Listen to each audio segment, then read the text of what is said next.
a new moratorium in some way covers close to 90% of the American people who are renters. As of the end of June, only 6.5% of the $46.5 billion that Congress has authorized to keep people in their homes had been distributed. Hi, I'm Katie O'Donnell. I cover financial services for Politico. We're going to talk a little bit about why state and local governments are having such a hard time distributing that aid. The CDC imposed the eviction moratorium in September 2020. In the depth of the pandemic crisis, it was a way to prevent lots of people from being either pushed out onto the street or into homeless shelters. The new ban announced by the CDC and the Biden administration goes through October 3rd, and it applies to any county that has sustained or heightened spread of COVID, which, given the rise of the Delta variant in recent weeks, means that about 80% of the counties in the country are covered. That does give quite a bit of breathing room for states and localities to continue to disperse aid. There is simply no excuse, no place to hide for any state or locality that is failing to accelerate their emergency rental assistance fund.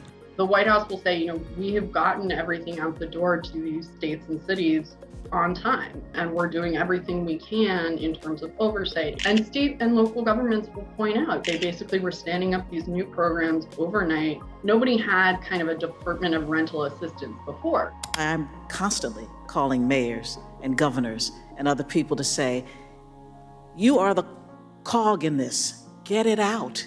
They will say to me, especially smaller communities, well, we didn't have the people to do it, we don't know how to do it, so we provide that assistance to them.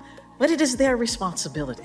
And they'll also point out too, this isn't the only thing we were dealing with. We were in the middle of a pandemic, so we're trying to get rental assistance out the door. We were trying to get food distribution out the door. We were trying to get small business loans out the door. There is this concern about kind of documenting every single penny because it is taxpayer money at the end of the day. The most recent census survey, 7.4 million people said that they were behind on their rent, and 3.6 million people said that they were either somewhat likely or very likely to face eviction in the next 2 months.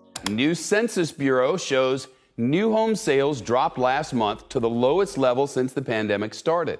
In general, there's not enough affordable housing in the country. A report from the National Association of Realtors showed that we're over 5 million units short of where we should be. And when there's a supply crisis like that, it does trickle down. So if you don't have enough homes for people to buy because they're being priced out because there are so few homes, then those people have to rent. And then that means that the rent sort of stays high. There had been this big concern, though, that there were going to be millions of people who face the prospect of losing their home at some point in the next few months. And now that this ban is in place, the thinking is that this does allow state and local programs to kind of get more of that money out. And the more people who are made whole in terms of landlords being made whole and tenants being caught up on their rent, the fewer people who will face eviction.